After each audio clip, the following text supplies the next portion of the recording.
Members of the LAPD Harbor Division marched alongside hundreds of protesters today in San Pedro, and Chief Michael Moore joined them. As CBS 2's Tom Wade shows us, the local NAACP chapter says Harbor Division officers reached out to them and asked how they could help heal divisions in the community. No justice, no peace.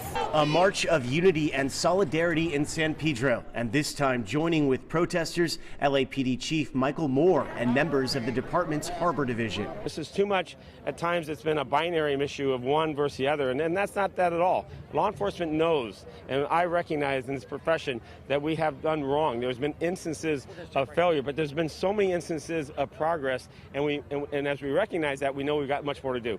The president of the local NAACP chapter says it was Harbor Division's idea to march together. If we continue to lock horns and not hands with people, or with the LAPD or with anybody, we are not going to get any resolution. Without unity, there's no peace. Harbor Division is very unique. We have a very close connection to our community. We'll walk wisdom. Although the vast majority of protests and rallies have been peaceful, some of the images we saw play out, especially last weekend, have left new scars. It breaks my heart. It breaks my heart on so many levels. I was here in '92 for the riots, and I saw our city burn. And as this has gone on and watching our city burn again, it's heartbreaking. It's disheartening that this is the country and the city that I love.